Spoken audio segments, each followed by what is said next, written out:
Get ready. Get set. Because it's time to go with the It's 420 Somewhere podcast. With your host with the most, the man voted most likely to smoke out with a Yeti,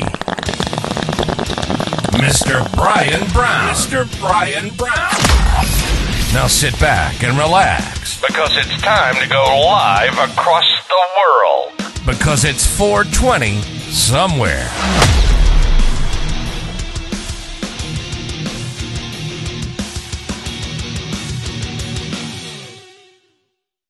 Hey, what's up, guys? It's Brian, and I am again off on the beaten path, doing my thing, guys. But I want to welcome everyone to the It's 420 Somewhere podcast, guys. I'm your host, Brian Brown. We got a great one for you guys. I've been teasing it. I've been saying it. I've been doing crazy stuff with it, guys. We are going to interview, not the Atlantis guy, like I said. I had trouble finding that interview, so what we're going to do is we're going to drop the Jack O'Halloran video, guys. This is an interview with Jack O'Halloran. He played Nod on Superman, the original Superman 1 and Superman 2, the Christopher Reeves version. He also is the son of Albert Anastasia, guys. This is the mobster that got cut ear to ear in the barber chair. The famous story, guys, Murder, Inc. We're going to talk down with his son, Jack O'Halloran, the master boxer. This guy has like 7 lives, man. He ran with,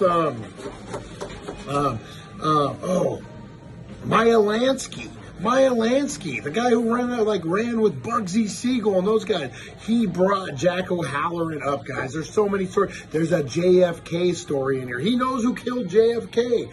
It's an awesome interview, guys. I'm super excited about it. We will have a 420 break, so be prepared for that, guys.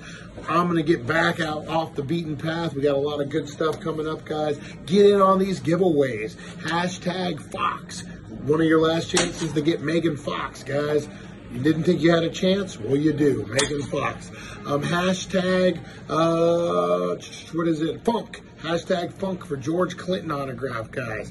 And check out the cookies. We baked these cookies in a car, guys. Oh, wait till you see the video dropping about 8 o'clock tonight. It's going to be a short. We made cookies on the dashboard of a car today, guys.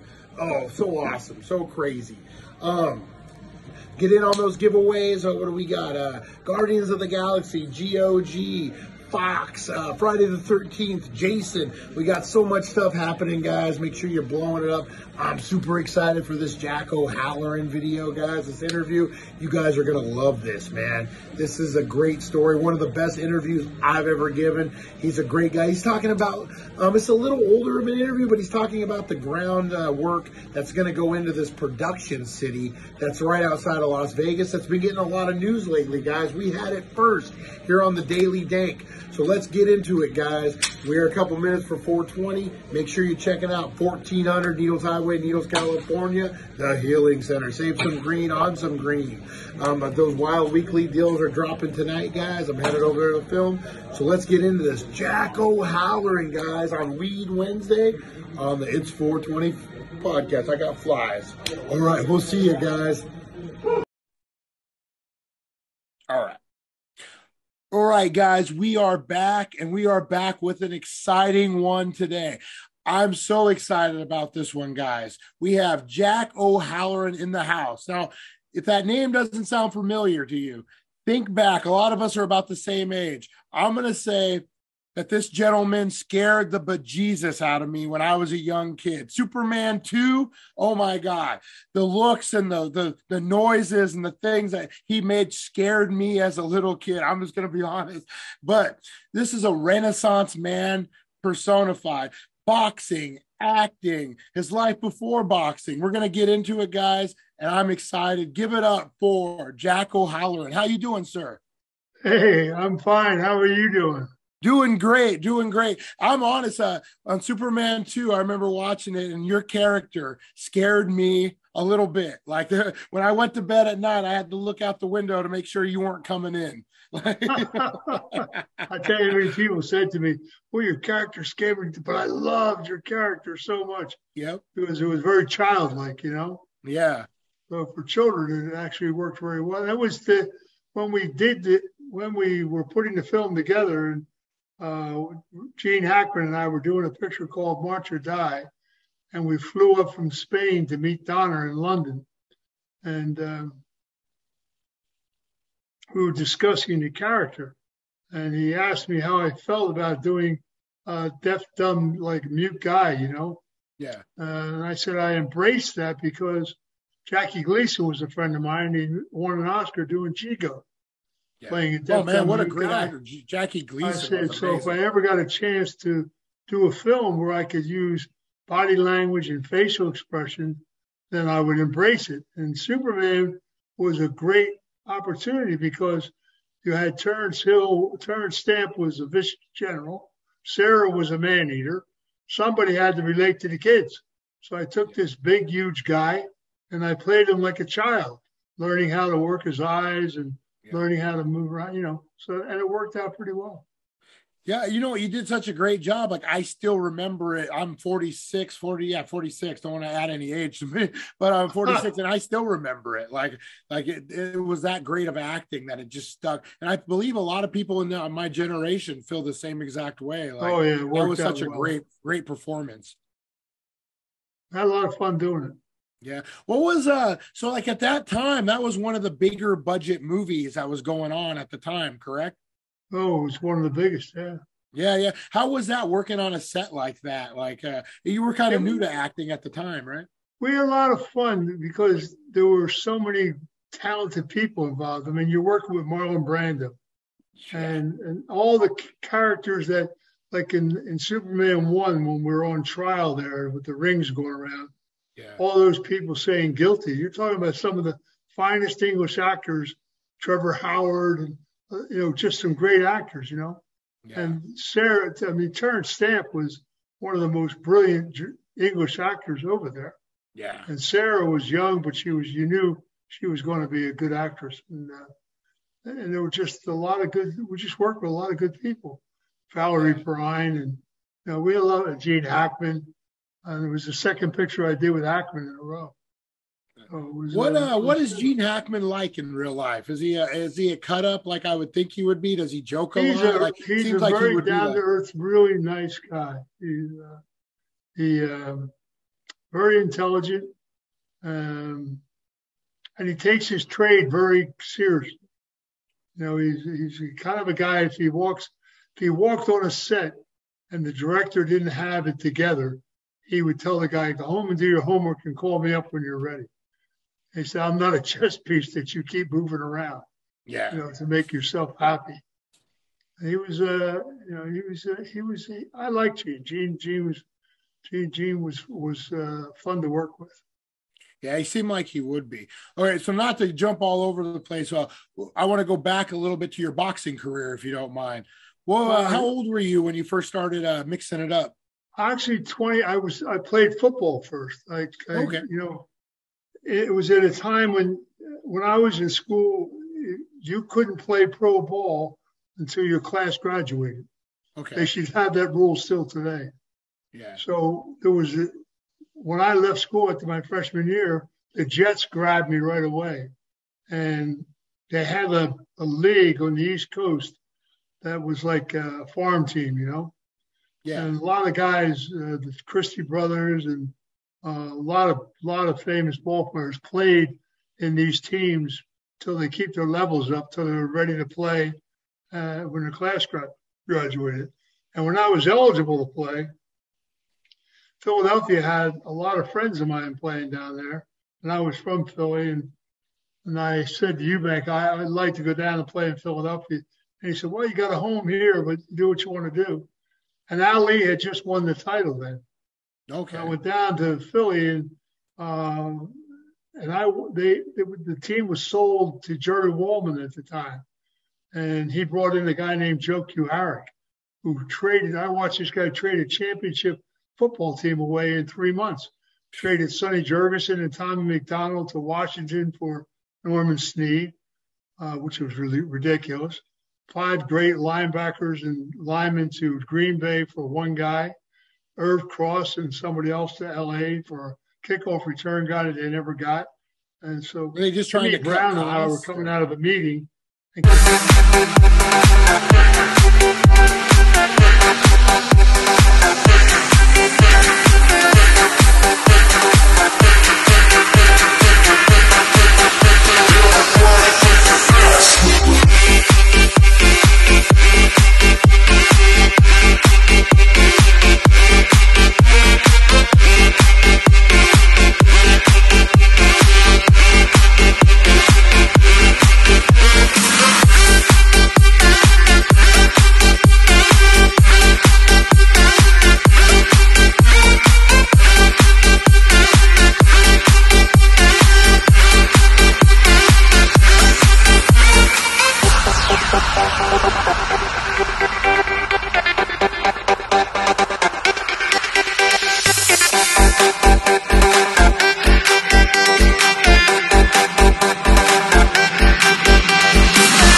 walked right by us, like didn't even recognize. And I said, "Don't talk to ball players or what?"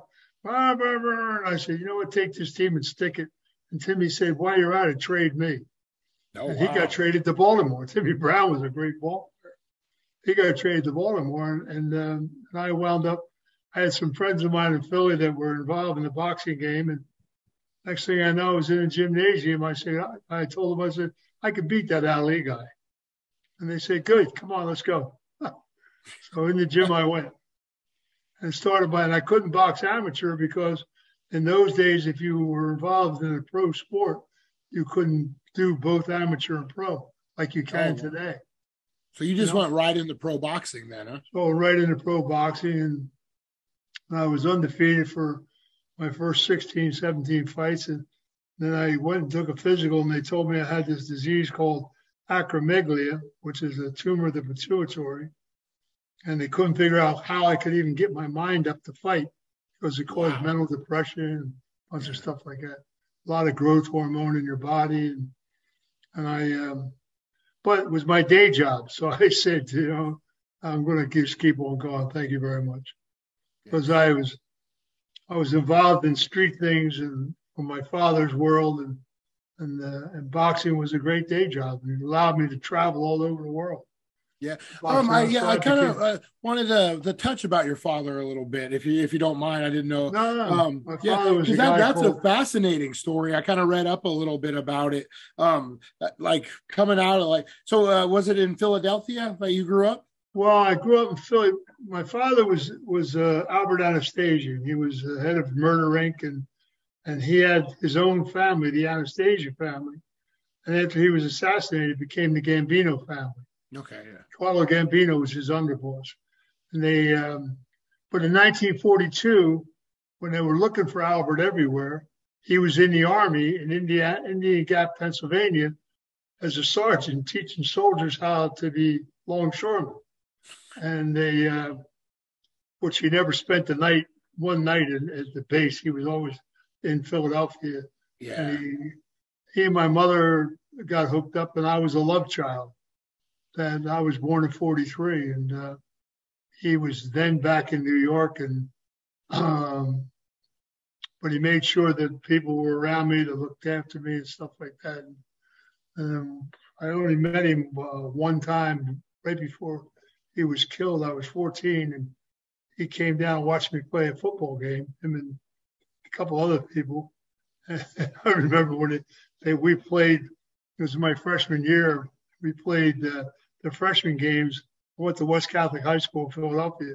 We had a football field in the back lot of the school where the freshman team used to play. Yeah. And these three guys dressed up, in suit and ties, and all that stuff. And people thought they were scouts from college. And it was Albert and a couple people from New York with them. And so I met him, and we had a long chat, and I was supposed to go to New York to see him, have further chats. And he got a week or 10 days later, he was assassinated. Wow. Because after he wouldn't you do actually drugs. met him and spoke to him and stuff, huh? he wouldn't do the drug business. He was, if you ever watched The Godfather, when they went to Brando to deal in drugs, and Brando said, I have to decline because if I touch it, my children will touch it, it'll be the downfall of the family. And I don't think it's a business we really should be in. Yeah. Which he was right, that was the downfall of the families. And Albert was like the glue in New York. He kept everything together. And when he died, everybody ran and started dealing. They forgot how to make money. They got into the drug business because the Orientals were in it, the Spanish were in it. They figured, well, why should they get all the money? And, so they figured they were going to be stand backish and let people in their neighborhoods to deal drugs, and they'll take the profit of it. But that's not what happened. They all got involved foolishly. It was a very foolish thing. Yeah, we had a NYPD detective, organized crime detective, on a couple of weeks ago, and we were kind of talking about that and what really happened, the downfall. And he had said that what he thought was them getting into drugs, and then the hard time that people face who get busted for drugs, and a lot of guys just couldn't do those 30, 40 years. It took their mind off of what they really, if you go back in history to like 1850, 1870, 1890, when they first started coming in the country. Yeah. And they had relationship with the government, with law and order, because all they did was gambling and loan sharking and stuff. And they actually had a good partnership with the government. Frank Costello had a tremendous book with all the connections of judges and everybody else. And they didn't step on each other's toes. They looked after the neighborhoods and everything. Things were a lot different and safer and stuff. Yeah. There wasn't as much pandemonium. Then in the late 50s, when all this stuff started to unravel, and by 1960 and 70, it was diabolical. And, you had to understand that how many people were involved in the political side. My father left me like 285 pages of stuff about all the changes that were happening, and really? The banks in New York. Banks in New York were taking in money, and they were laundering, and they were lending a lot of money to South America for so-called agricultural loans, when it wasn't that at all. They were lending money to the drug cartels down there. Oh, wow. And George Bush was involved with a guy named Noriega. Yeah. And Noriega was a big drug dealer. Yeah. And, George covered for him. If they ever opened up the Iran-Contra papers, George would be like Benedict Arnold. Oh, yeah. Some of the things that went on, But that was explained to me. And after my father was assassinated, I was looked after by Meyer Lansky and Frank Costello. So they taught me how to stay out of jail, Yeah. And so it was an interesting watching the changes that happened in our society. Was really, so when I was boxing, we were doing union business and taking care of things. Jimmy Hoffa was a good friend of mine. And we were doing certain things, making sure things ran pretty smoothly. Yeah. So you gave me a chance to box all over the place and be in different states and different countries and be able to take care of business at the same time. Yeah. Having like the side hustle, like you were saying, your street level stuff, did that kind of help you focus more on boxing? Like you didn't have to worry about getting money for training? It's sad because I had a great talent. I had a natural talent. And I would train like 4 days for a fight or 5 days for a fight, or I would take fights on short. I had 79 fights in 9 years. Woo, you're busy. And, I was all over the place, boxing everywhere. So I didn't really care if Frankie Carbo and a few other people had been out of jail. I probably would have been world champion. But Ali and I were signed like 4 different times. Really? And it just never. He was supposed to fight me the first time he fought Norton in San Diego. I was a California heavyweight champion, and he and I signed a contract. We had an agreement. And Norton was owned by two very wealthy men in San Diego, and they went to Chicago with a suitcase full of money and gave it to Herbert Muhammad, and boom, that was it. Ali was fighting. And he called me on the phone crying. He said, I don't know how to tell you this, but I have no control over it. And, then we were supposed to fight in Australia once. And then another time when I knocked out Manuel Ramos in L.A., who was number 2 ranked in the world. And something was supposed to happen then. It didn't happen. And then I fought a guy, Alvin Blue Lewis in Detroit, who had went 13 rounds with Ali in Ireland. And then he came home and he beat Terrell and he beat another guy. And if he got by me, there would have been another title fight with Ali. And when I fought him in Detroit, I beat him bad. Beat him 10 out of 10 rounds. And you didn't get the shot instead? So then I went to Ali's camp up in Deer Lake, because he and I were really good friends. Yeah, and I said, cool. Let's time to get this thing on. I just beat the guy who's like ranked number 3 or 2 in the world. He just, you guys had a great dance in Ireland. So he said, yeah, blah, blah, blah.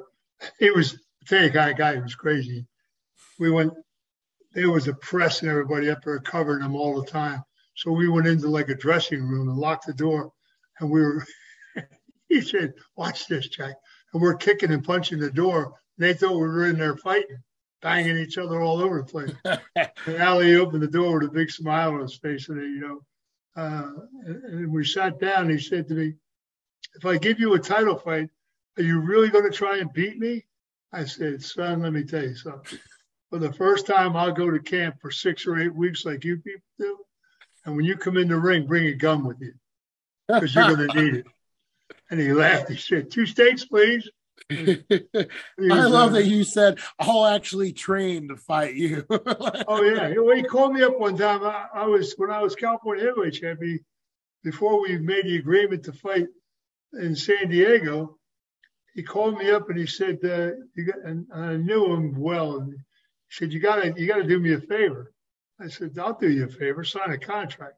He said, we're going to get to that, but you got to do me a favor. I said, what favor? He said, you're fighting my brother Rockman, and you got to get him out of boxing. I said, Rockman Ali's your brother? He said, yeah. I said, well, I better go in the gym a couple of days. So I knocked his brother out, and he never fought again. Oh, man. And he never fought again. So then we came to an agreement that we were going to hold a fight down in San Diego, and he wound up fighting Norton. That's when he lost the Norton fight because he had a tooth taken out of his mouth a week before the fight. And Norton hit him a fluky right hand, and it cracked the tooth next to it and went all the way down into the roots. And the root was wrapped around his jawbone, and it broke his jaw. Oh. And he actually fought 5 rounds of that fight with a broken jaw. Oh, man. Freddie Pacheco wanted to stop the fight. And Ali said, you stop this fight and you won't get out of this arena. Man. And he fought with a broken jaw. And that's when he got my respect. He was just a great athlete. He was a very, very clever, very smart guy. We had a lot of fun. I liked him. He was a good guy. You also fought Norton, correct? I fought Norton on the weeks.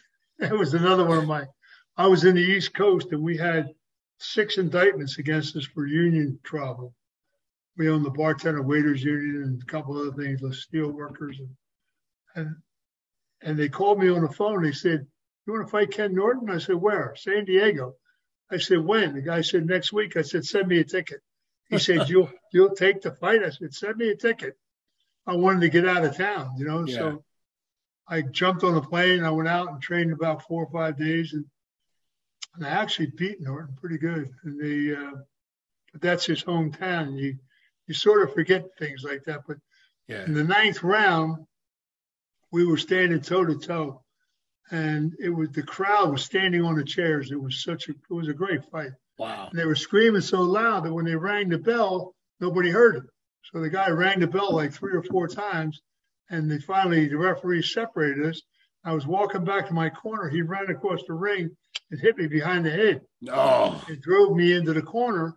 And Joey Almus, the commissioner, was sitting right there. And he jumped up in my corner and he said, if you can't continue to fight, you just won on a foul. And I said, I was so mad. I said, continue. I'm going to kill this guy. Yeah. And that was stupid. I got out in the 10th round. I'm saying, what the hell am I doing? And then, you know, because he got a split decision, and I won the city though. So I stayed there and I knocked out a half dozen guys and and I beat a guy, Henry Clark, that nobody wanted to fight. And I won the California Heavyweight Championship from him. Nice. And life goes on, you know. Yeah. So I also read you fought a gentleman that we're all probably familiar with, a Mr. George Foreman as well. George. How was that? There's another one. I trained a week for Foreman. And I went up to New York on a train by myself. I'll never forget it. And I walked into a punch. The fight was, it's on YouTube. It was a pretty good fight. And I actually heard him in the second round. And I walked into a hell of a punch. But I got up, and that's what made me mad, because they stopped the fight right away. They were looking for an excuse to stop it. And you were getting up. Right, that would make me mad. And I said, wait a minute, man. But he would never fight me again. George and I are good friends. George is a fun guy. I mean, what guy has? How hard does he actually punch? Is he like a freight train? George could hit pretty good. I think the guy that hit me the hardest in my career was Cleveland Williams. Really? And I went down they called me to fight a kid named Terry Daniels, who was ranked like number 4 in the world. And they were looking for a guy to fight Frazier in the Astrodome. So they called me on the phone, and I went down to Houston to fight this kid Daniels. And I remember the trainer, Louis Goody, said, my God, you're in great shape. I said, well, aren't you supposed to be in shape when you come to a fight? And I destroyed this kid Daniels, knocked him out third round. They should have stopped in the first, but they threw 3 rounds. So we go back on the plane to Philly, and Yank Durham was on the plane with me. And he said to me, you beat one more good fighter and you can have the Frazier fight. And I said, well, you name the place, the time, and send me a ticket. He said, are you sure? Are you crazy? I said, no, you name the fighter and the place and just send me a ticket. So they arranged for me to fight Cleveland Williams, who was a pretty good fighter. And I beat Cleveland Williams hands down in Houston. And Terry Daniels got the Frazier fight, and Cleveland Williams fought George Savallo on the same card. And nobody wanted to fight me. Because when I got in shape, they would just run the other way. But, it didn't. I boxed in Europe. I boxed all over. So what was your end record? I'm in the Hall of Fame in Philly and in California and Boston and Jersey and other places. Nice. So what was your end record when you ended up stepping down from boxing? I think I had 50 some. I thought it was like 70. I thought it was like 72 is what I saw. Like I had 79. What I had was about 20 smoker fights in New England. Up in New England, because I was boxing out of Boston for a while. In New England, they had Sam Silverman and his partner had fight clubs all over New England, in Portland, Maine, Bangor, Maine, and every week they were running a show. So we used to travel all the boxing shows because the crowd used to hang out together. Yeah. And I'd go to a fight and Sam would say, Jack, we're short a match. Will you fight this guy? I said, Sam, I got to call my manager. He said, oh man, we'll give you a different name. Don't worry about it. Just, So I had like 20 or 25 knockouts that were never registered on my record. Oh wow. It was like gym workouts, you're fighting all the time. It was almost like sparring, huh? Yeah, it was good.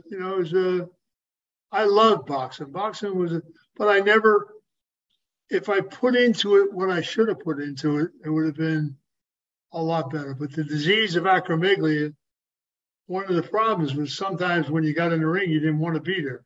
You couldn't get your mind set on it. It was, I had my mind on other places and stuff, but I could fight. So I could go 10 rounds with anybody. Yeah. I fought a lot of good fighters, fought some pretty good, a lot of ranked fighters, and beat a lot of ranked fighters. So you had a great career from what I saw. Fought Joe Bugner in London at Albert Hall, and we had signed to fight a 10-round fight. And at the end of the 8th round, Mickey Duff went to the guys. Oh no, that's the end of the fight. This is only because Bugner was out on his feet. Yeah. I mean, I banged him around pretty good, and they gave him a quarter of a point decision. No one ever heard of that in the history of boxing. Even the newspapers in England the next day said, "We don't understand this quarter of a point decision," and they changed the fight from a 10-round fight to an 8-round fight. So it wasn't. People, and Terry Downs was a good friend of mine. He was the first middleweight champion of England, and he was in my corner, and he was furious. He said, "What are you people?" And the guy, the referee, Harry Gibbs, I fought Carl Gizzi, who was a champ of Wales in the Grosvenor House, and I beat him. And at the end of the fight, Harry came up to me. He said, "See, we don't cheat you all the time, Jack." What was it like fighting in Albert Hall? That's a great arena, right? Like it was great. That's a little bit of Albert Hall was great. That's a great place. Albert Hall was good. Yeah, that seemed like it would be an exciting one. So when you wrapped up boxing, what was your next step? Like, what did you? I had turned down movies like 3 or 4 times, and I had an agent in San Diego because I was doing commercials for Royal Crown Gold when I was California heavyweight champion. And she called me on the phone. She said, "Jack, they want you to do this film, and I think you really got to think about it." And I said, "What film?" She said, "Farewell, My Lovely" with Robert Mitchum.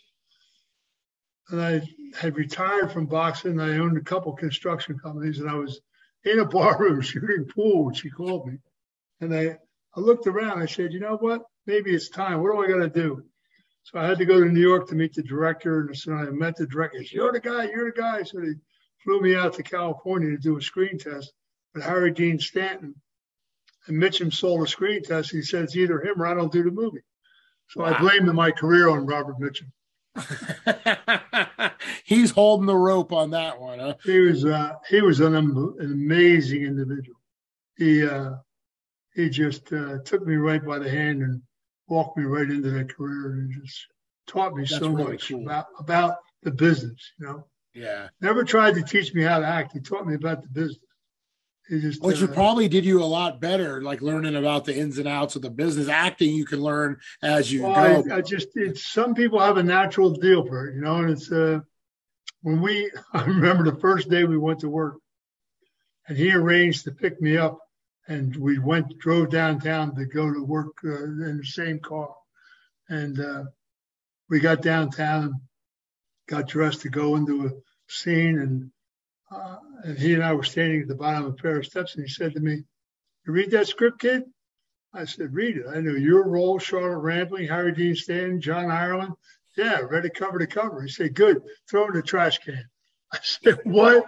He said, "Do not let me catch you doing what thousands of people do in this town, acting. Just be yourself. Take this character, stick him in you. You've been a hoodlum all your life. Just play yourself, and we'll have a good time." And I learned from him. I learned how to do that. It worked out very well. Yeah, obviously. So then what was the next picture after that you did? King Kong.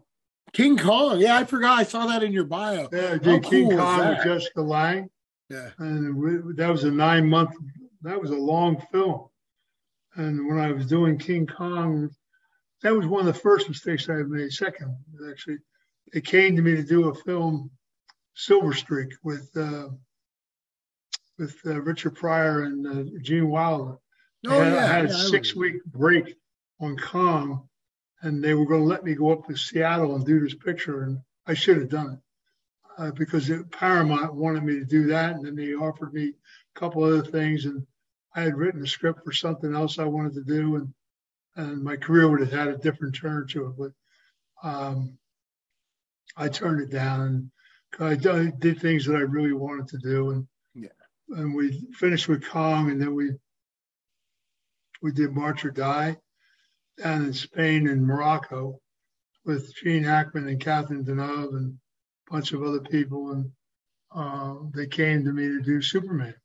Yeah. So you worked with Hackman quite a bit. They wanted me to do the Bond movie. Oh wow! They flew into my agent in L.A., Cubby Broccoli and his son. They begged us, "You got to do this. This is." And I was around the corner. Mitchum, it was his birthday, and I was getting him wasted. We were having lunch, and I said, "I got to go around the corner and meet these guys, Robert." I said, they flew in from London. He said, "For what?" I said, "They want me to do this James Bond movie." They said, "You like the character? You like the script?" I said, "No." He said, "Tell them to go to hell." I kind of go around and talk to them. So I went around and I just said, I'm already doing a film called March or Die. And it would coincide with time. And they were going to work it out that it would work. And thank God, because Superman was a better deal. I would think so. So you worked a lot with Hackman, it sounds like, a little bit, like with Gene Hackman, huh? Say what? You worked a lot with Gene Hackman, huh? Yeah, we did March or Die together, and then we did Superman 1 and 2. Yeah. Yeah. Did you learn a lot from him, from like watching him act and the way? Yeah, I learned from Brando. I was very fortunate in my career to work with Brando and Mitchum and Jimmy Coburn, Omar Sharif, Gene Hackman. I worked with a lot of very good actors, who were, and the old timers were real pros. Yeah. There was no bull stuff about them. They came to work. They said hello to everybody. They said good night to everybody, and they came to work. It was and they knew their trade well. And I had met people like John Ford and stuff, and some of the old timers in the industry were just phenomenal. And you learn from them how the industry really plays. And the film industry is funny. The camera either loves you or doesn't. Yeah. And like you could go to a movie and see Marlon Brando in the film and walk out of the theater and say, "Boy, wasn't Brando great at this? Wasn't he great at that?" You didn't even worry about his character name. It was just, Marlon Brando. And then a guy like Will Holden will do a picture, and you walk out of the theater and say, "Boy, wasn't he good at, what was his name?" It's a word called presence. Yeah. You either have a presence or you don't. Yeah. And people don't forget the presence. It works out pretty well. Yeah, and we had talked about this at the beginning before we started rolling. Speaking of presence, like I had mentioned about like your role in Superman and how well you played it, especially being more physical, like expressions, and like you had to use your body language a lot more than your physical language. And like I said, man, it terrified me. It was such a good job. Like it still stands out. Like, so obviously you took those lessons to heart, and it paid off in dividends because, man. Well, I'll tell you, I was doing Farewell, My Lovely, and we had 4 Oscar winners on the crew because of Robert Mitchum. Yeah.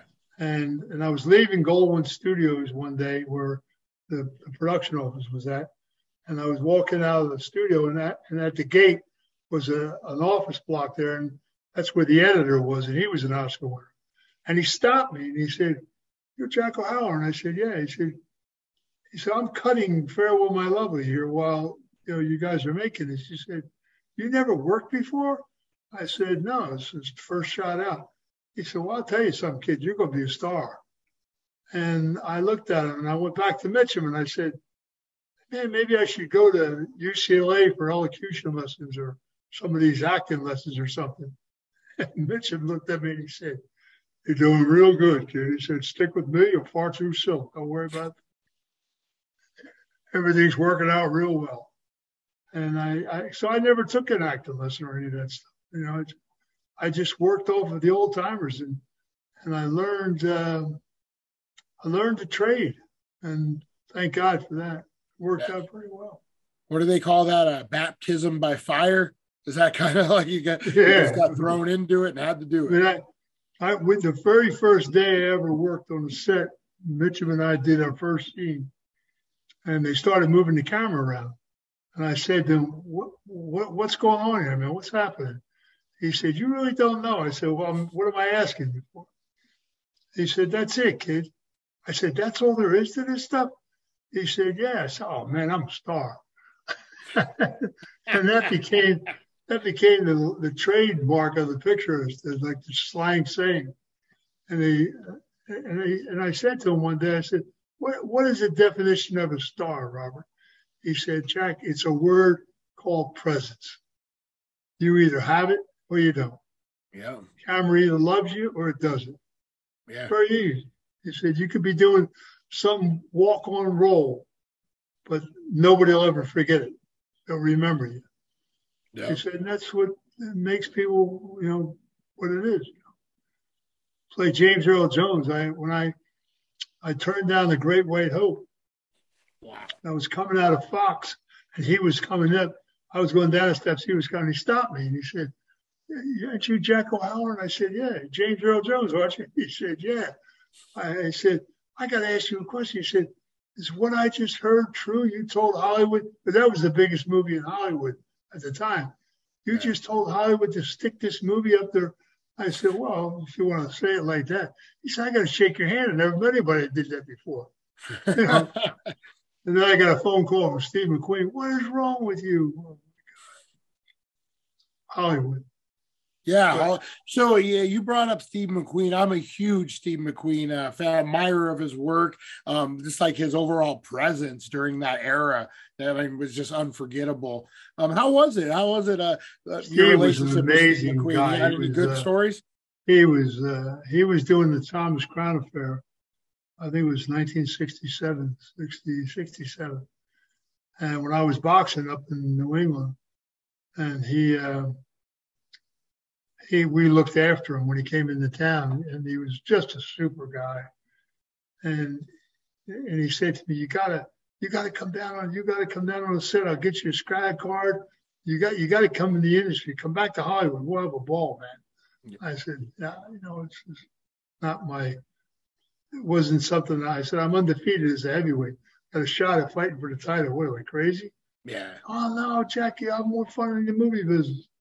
And so I kept, and he did a picture of Towering Inferno, and his name was Captain O'Halloran, and he called me up. "How you like your name up on the screen?" And and then I turned down The Great White Hope, and he said, "Man, what do we got to do to get you out of here?" And then he passed away, unfortunately, when I was doing Farewell, My Lovely. Yeah, Steve was an incredible guy. He was a man's man. I mean, he drove when he did The Great Escape. He drove his bike and the guy chasing him. He did all the stunts. I did not know that. Yeah, they were chasing him on a motorcycle. Yeah, and he did his motorcycle stunts, and he did the guy behind him. He just loved. He just loved driving cars and stuff. He was crazy, boy. Oh, and, Bullet. And his wife Nell. Favorites. His wife Nell was a super lady. She was she gave up a great career on Broadway to be married to him. And he had a party at his house one night, and what's her name? Hallie McGraw went to the party, and he left with her. And he divorced his wife. I said, "Steve, what are you doing?" He said, "Oh man, you're a great lady." Jesus. I said, he was just he was in his own world. Huh? Yeah, no, it sounded like he lived a good life. Sounds like he lived a fun life as well. He did. He lived every day of it. That's awesome. So on all the movies you've worked, what was your favorite behind the scenes, not moment, but just like the atmosphere? What was the best movie you think you worked on, like behind the scenes? What was the most funnest for you? I Farewell, My Lovely is because Mitchum became like a father, and we had a great relationship. And Harry Dean was it. I mean, it was a great actors, and Anthony Zerbe. That was one. And Superman was great because we had a great cast, and it was a long shoot. And when you're around everybody that for a couple of years, you get to be like a family, Oh yeah. And I had a great when I did Dragnet with Dan Aykroyd and Tom Hanks. That's right. That's right. We had a great time. I mean, I did the Baltimore Bullet with Jimmy Coburn and Omar Sharif. and Sharif was a trip. And Omar was just an amazing. I liked Omar a lot. So I just met a lot of good people. And on Superman, Brando and I became very close because he knew my father. He was a New Yorker. Oh wow, really? And he knew my father, and he couldn't wait to meet me. Yeah. I mean, he came down the first day he was on the set, and Mitchum said to me, "Go down and say hello to Brando and tell him I said hello." I said, "Robert," he said, "do as I'm telling you. Go down and say hello to the guy." And I went down to Shepperton. We were working in Shepperton, and he was surrounded by press people. Yeah. And he saw me, and he just walked right through them. He came over, "Oh my God, I'm dying to meet you." I said, "Wow." I said, "Well, I come down to see you." And Robert Mitchum says hello. And he said, "Yeah, I would Mitchum." He said, "I knew your father." And we got into it. And he and I became very close. Marlon, and what a great actor. I mean, my God. Yeah. I mean, I went down on a set one day to watch him work. And he was doing a scene, and he had cue cards everywhere. And he did something I never saw another guy get away with. They were shooting a scene, and there was a malfunction in the camera. And the guy said, "Oh, we're going to have to come back." And Marlon said, "Like hell, fix the camera right now." And he turned around, and when he said, "Tell me when you got it fixed." And then he turned back into the scene, and he, boom, banged it out. I never saw anybody get away with that before. Yeah. And he came down off the set, and I said to him, "Marlon, what is with all the cue cards, man? I mean, are you that bored with the industry that you need to have cue cards everywhere?" "Oh, no," he said. "I started down on Mutiny and the Bounty. I didn't want the camera to make it look like I had studied the lines. I wanted it to look like I took this out of air, you know." I said, and he was a great Shakespearean actor. And I said, "Marlon, you're full of shit." He sat there and he ripped off like 12 parables of Shakespeare word for word. And he looked at me and he said, "That you must know word for word. This stuff, piece of cake." He was a very, he was a very down to earth, but he was very into himself kind of guy. Marlon. Yeah. Good person. Hell of an actor. Oh my God, he was brilliant. Yeah. They told me, I heard a story one time when I asked him about it. He said, "Yeah." He did an audition one time for some producers and directors, and they had to simulate a burning flame. And he did it so well, they loosened their ties and unbuttoned their shirts. They started sweating. He created that illusion, so powerful. And I said, and I could understand it. I watched this guy work, and he was magic. And some actors are like that. Mitchum was like that. There was just some actors just light up the whole joint when they work. A lot of those old school guys, like you were talking about, like who took their craft super serious. You get that a lot from them. Yeah, they did. And I was very fortunate to have worked with them. And you learn, boy. You just really, and it made acting fun for me. Yeah. I enjoy working. We're getting ready to do a couple films that people say, "Well, that's what I was just going to ask you about." Yeah. "What do you want to retire for?" I said, we have a great script, and it's a horror movie with a great Faust twist to it that we're going to do in Vegas. Red River it's called. And that's a neat little picture. And we're going to make a miniseries out of my book for Family Legacy. And I've got a picture in Ireland that I want to do that you probably might remember. It was done back at Victor McLaughlin and John Ford did a picture called The Informer. Yeah, totally. Picture. Victor McLaughlin won an Oscar. The picture won 4 Oscars. Well, I took the book and rewrote another version of the book, Liam O'Flaherty's book. I met with Liam O'Flaherty, and he told me where he got the characters from and everything. So I wrote another adaptation. The script's really a pretty good script. I've held on to it for 40 years. I wrote it when I was doing King Kong. Yeah. I just wouldn't give it up to anybody to let him change it. So we're going to probably wind up doing that as well. Nice. Now, when you write, because I'm a writer as well, I write and direct. Do you kind of find like it's like kind of like your child? Like you created this thing and you're a little protective over it. You're like, I'm going to be careful who I give this to or what gets done with it. Well, you do. You don't want to hand it to somebody who's going to change everything that you did. You know, if you have a great vision, like I'm putting a script together to do another Superman. Oh, wow. And we want to bring Christopher back and the three villains back in hologram. Yeah. You know, because the hologram technology is super. It works extremely well. And you put Christopher Reeve back on the screen, people will go crazy. Oh, yeah. It's got a great storyline to where the villains become cohorts of Superman. Their mindset gets changed. There's a whole great story to that. How they go in jail and they visit them and they change their mindsets around. Another planet that was a sister planet to Krypton. And they become supporters of Superman. So now Superman's got 4 people to fight all these people coming from different planets. Yeah. And so what we're doing is to stop all these superheroes are killing people. Like the bad guys kill people. Yeah. And we want to put a stop to that, make it back like the old Superman thing where we lock people up, put that all American way back in place again. You know? So it's quite interesting. We're getting ready to talk to Warner's to get a license. Wow, that's everybody.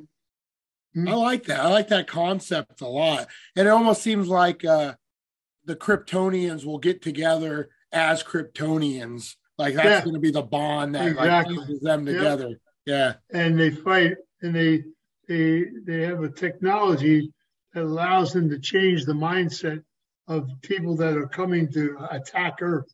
Yeah. They rehabilitate them and send them home instead of putting them in jail for a long time, going through all that. It's a whole new different.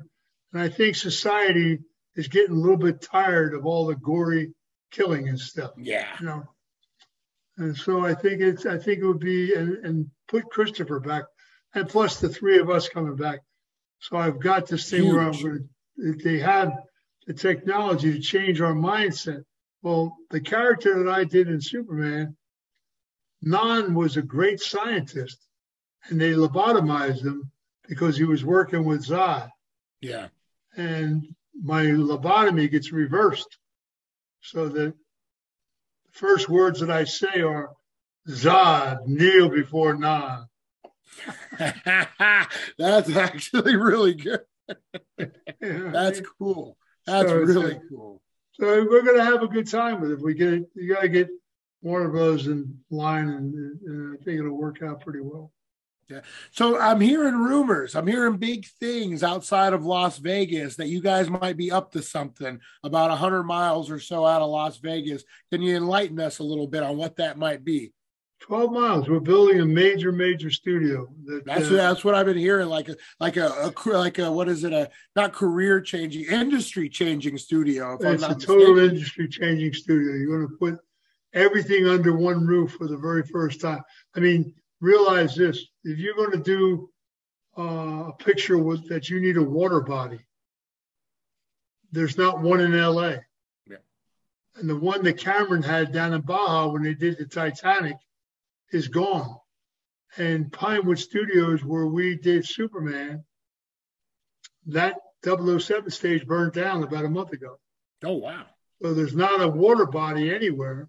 So we're going to put a water body in and put every bit of technology and what's coming down the street into one place for the first time. So you don't have to go traveling all across town for a little thing here, a little thing there. Everything will be right there at your fingertips.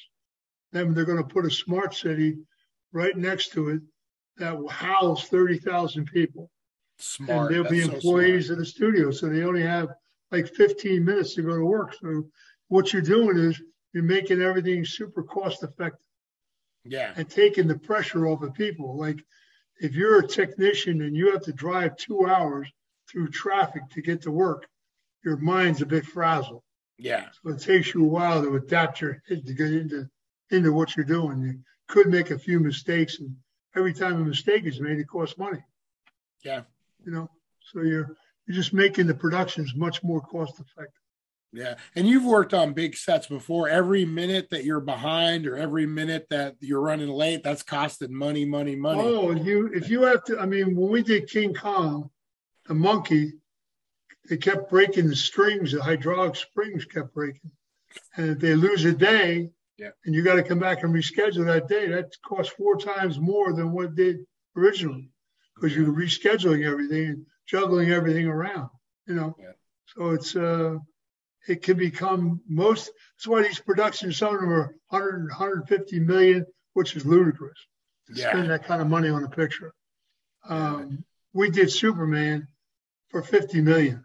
Really? It was that like, and I know like with like inflation and all that, but even back then 50 million wasn't a lot for a huge movie. We did $50 million, and that's Superman 1 and 2. We did and especially with the stars too. You got to look at Brando, Reeves. I mean, their salaries couldn't have been small. Well, Christopher was the beginning.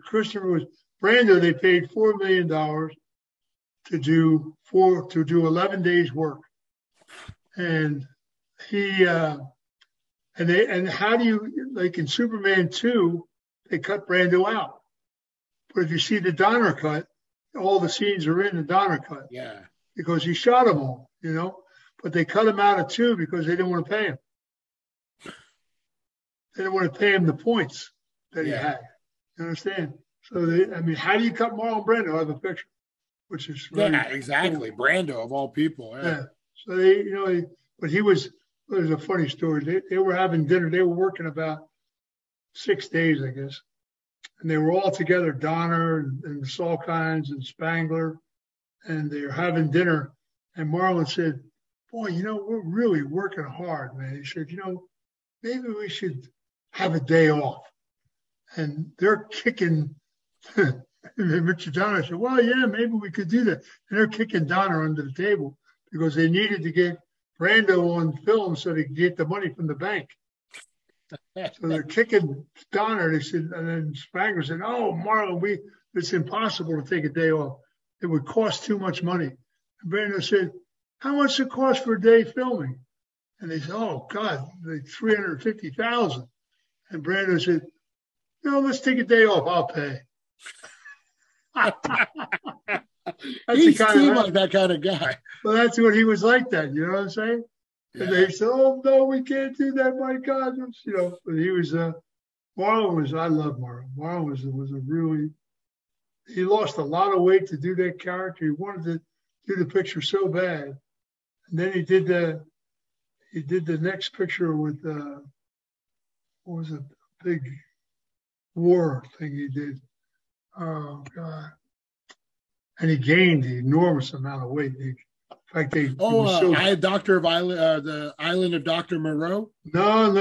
The one with Martin Sheen. It was a Vietnam picture. Oh, Apocalypse Now. Apocalypse Now. Yeah. Apocalypse Now. And he was huge. I mean, they even had him condensed in certain scenes where you only saw him sitting there talking, stuff like that. He was so big.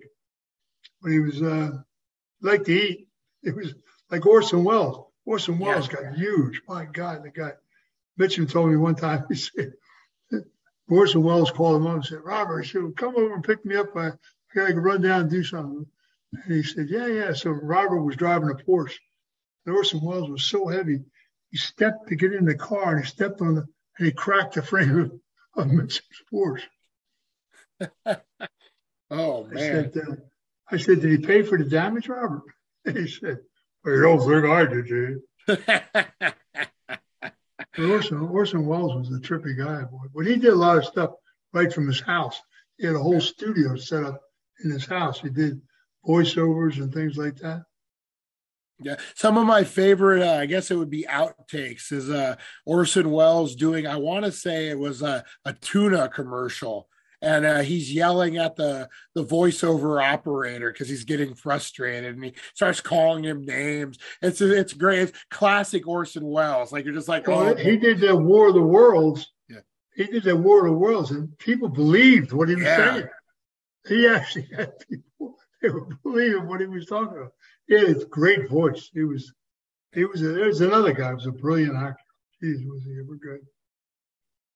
And Great Citizen presence. Kane, I mean, God, Citizen well, to Kane me, was that's not- one of the greatest movies of all time. I mean, absolutely classic. yeah. That was one in film school that they made us break down and like really jump into it and examine it. And I got a lot out of it. Actually, I have so much respect for Orson Welles. And I think he should have been more highlighted in Hollywood than he was. You know, I think he should have been a But lot he bigger became of a very star. reclusive. You know, he got so huge, he became reclusive. He never left his house parlor. He, like I said, he had a big studio right in his house, and he did a lot of work. Boom, right there. He just he loved to eat. He was a big man, boy. He was really. Phew. So all the roles that you've done, which one would you say was your favorite and why? Farewell, my lovely, because of Mitchell. Farewell, my love. Was that one that you just got submersed in and you like? Yeah, just we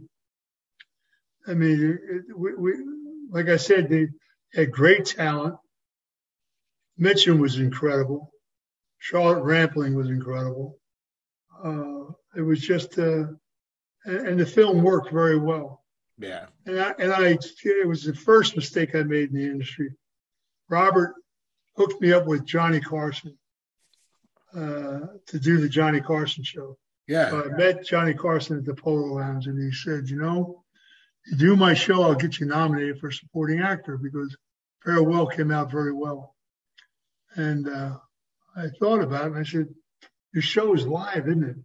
Because they didn't tape shows then, they did them live.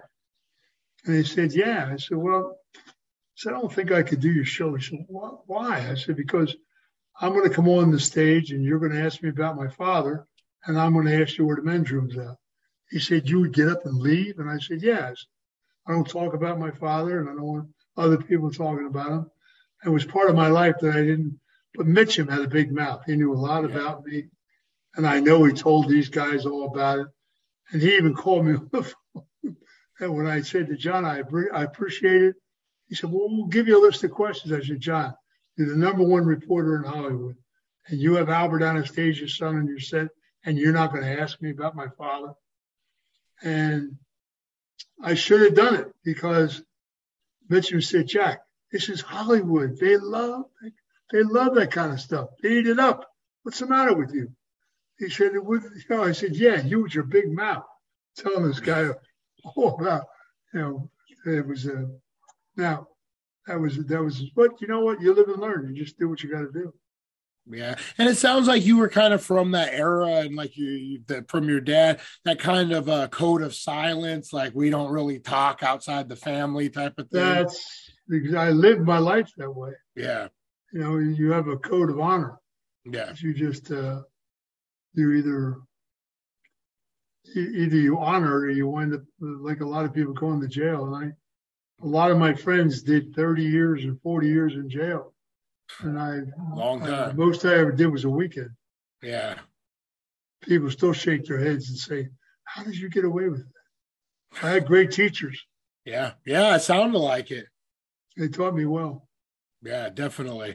Well, so where can they find the book at? We're going to wrap it up. So we've been chatting like crazy. You can go right on Amazon. It's right there. Okay. 5-star. And I'll throw in all Amazon. the links in the descriptions too, so they have all your information. Yeah, I mean, it's a great read. You give me I have your email address. Yeah.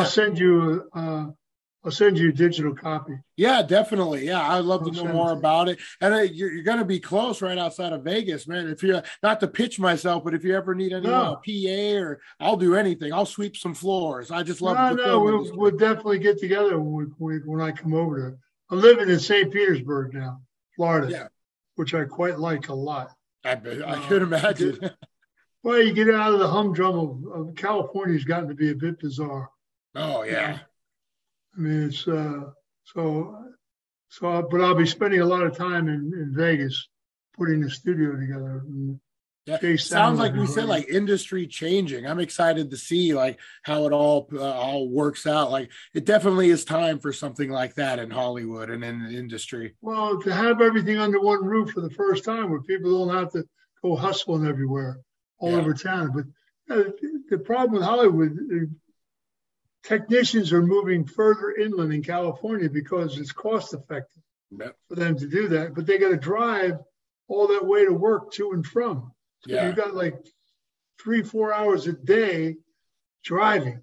Yeah. You know, it gets to be a bit hectic after a while. Yeah. I know a lot of camera guys and like grips and all that who live in Rancho Cucamonga and then drive into Hollywood. That's a long drive. I'm like, man. I lived in Redondo Beach, and if I was to work at Warner Brothers, you're talking about an hour and a half drive just because of the traffic. Yeah. When I was working on a movie up in for Universal, and I was staying with my dad who had a place in San Clemente. And I would make that drive. It wasn't so bad because I left early. That's a hell of a drive. Yeah. That's a heck of a drive. Yeah, but and I remember in the old days, you know, when I first moved out to California, and I lived in San Diego for a few years, but you could drive from LA to San Diego in an hour and a half without a problem. Yeah. Then they built up all the little towns in between. Yeah. You know, everything became built up and the traffic got bigger and bigger and bigger. Now, if you're going to you leave LA and go to San Diego, you're looking at 3.5 hours drive. Yeah. To get down there. I mean, it's just easy. You know, I remember I went and visited my dad for when I was working for a couple of weeks and staying with him, and I decided I was going to go see a movie. So I pull up on my phone where the nearest theaters are, and there was one about 11 miles away. Well, where I live, 11 miles is just a normal drive. Like it's, you know, what you do to go to the store. I didn't consider the LA traffic 11 miles. And I'm like, oh my God. Even my dad was like, you're going to drive 11 miles? And I'm like, why wouldn't I? And then I found out real quick. It's not as easy as people think it is. It's kind of, I mean, when they built 405 and the 5, they should have double-deckered them. Yeah. Because there's no transportation in LA. There's no high-speed lines and stuff like that. So they would, because of the gas. It's a car in state. You know what I'm saying? Yeah. So they should have double-deckered the highways, and it would have worked. It would have flowed a hell of a lot better. Yeah, that's what they ended up doing here in Vegas. Is they call it the Spaghetti Bowl. Because if you're looking from a plane, it looks like a bunch of spaghetti tied into each other, but they're all layered like that. Yeah, it works out pretty well. I remember Vegas in the old days. There was only one way in and one way out. Russell Road, yeah. And you wouldn't think of committing a crime, boy. I mean, it was so well run when the families controlled Vegas and people dressed up for shows. You know, it was a whole different town altogether. Now they have so much crime there on the strip. It's just unbelievable. And the homeless. I was just in town a couple of weeks ago, and I got sidetracked. My GPS sent me somewhere, and I went downtown to get back on the freeway. And oh my God, just homeless everywhere. Yeah. Like it was just terrible, insane. Yeah. Sad. And they got that in LA. It's all over. I mean, Santa Monica. I lived in Santa Monica, and right by the ocean where the park is. Yeah. You got homeless everywhere. There's $1 million homes right there, right across the street. These people got to come out of their house and look at that. You know, people going to the bathroom and that's a sad deal. It's really not. Yeah. Hopefully we can figure it out. Personally, I think it has a lot to do with mental health. And I think once we tackle and accept that people have mental health issues and they're not shameful, I think we can start helping a lot more homeless people. The problem is they dump everybody right in the street. They go into the mental hospitals and dump them right in the street. Yeah. I even had this argument when I lived in Santa Monica. I said, I went downtown one day and I said, are you people crazy or what? I said, please believe me when I tell you. If somebody comes into my home or bothers anybody coming out of it, there's going to be a problem here. Yeah. So you better look up who I am. I'm going to tell you right in front. This guy doesn't need to train for 3 weeks to fight you. He'll just come out and do it. Do what you got to do. But it's sad. It's a really sad state of affair. I feel bad for a lot of people that live in that condition, Yeah, I live in a town where they actually the bus stop, the Greyhound bus stop stops here, and a lot of mental hospitals and like your jails will send people here because it's the last stop, and then they have nowhere There to you go. Yeah, it's really sad. Hopefully, we can get it figured out as a country and get back to business as usual. That would be a nice deal. Yeah. Hey, I really appreciate you coming on. I had a blast, man. I learned a lot. I would love to have you back on again if you would. Listen, anytime. My pleasure. Yeah. Anytime, I got so Brian. many more to pick your brain about, like all these stories. Oh, yeah, that's what I got a million more questions for you, man. Well, we'll get into the Kennedy assassination next time we talk. Oh, you just blew my mind. So last year, me and my son, he turned 19. So he graduated school and it was pandemic. So he didn't really get like a senior trip or anything. So we went on a Route 66 trip. We did the whole thing.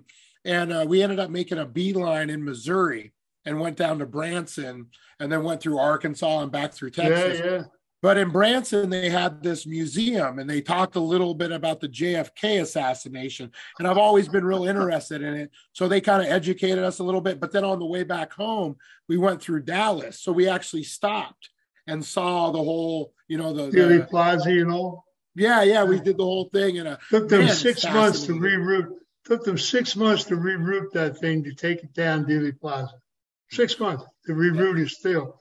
And you got to stop and think of one thing. Who was the major cop in the country at the time Kennedy got killed? It was Hoover, right? No, his brother was U.S. Attorney General. Oh, yeah. So and his brother was his second skin everywhere in his career. Yeah. And 4 people went to see Bobby before Jack took the trip to Dallas, one of them being Adlai Stevenson, and begged him, do not let your brother go to Texas. The animosity down there is horrendous. And Bobby didn't go before, he wasn't there during, and he never went afterwards. And what people don't understand is that Jack Kennedy would not have lived out his term. He was dying of Addison's disease. Really? And he had Addison's disease, syphilis, and 2 other diseases. And they used to shoot him up every day. He was not in great health. And his father would rather see him die the way he died than to die from a disease and mark the family. And you could say, wow, man, that's awful cold. But stop and think about what he did to his daughter. He lobotomized his own daughter because she suffered from ADD. And no doctors had any answers for it. And he was afraid she would embarrass the family by jumping up on a table at a function or something. So she sat in an institution all her life, staring out a window. Yeah. Wow. You know that? So that's the tease, guys. We're going to have him back, and that's the tease. We're going to jump into JFK. Oh, man. Thank you so much. I had a blast. Man, this is probably the best one we've ever done. My pleasure. You take care. Have a great day. All right, I'll send you an email with the book on it. All right, guys. We will be back right after this. Well, do I have your email or? Thank you for joining us on the It's 420 Somewhere podcast. Broadcasting worldwide and brought to you by thedailydank.com. Check out our merchandise and amazing content. And follow us on all our social media. Now, you don't have to go home, but you can't stay here.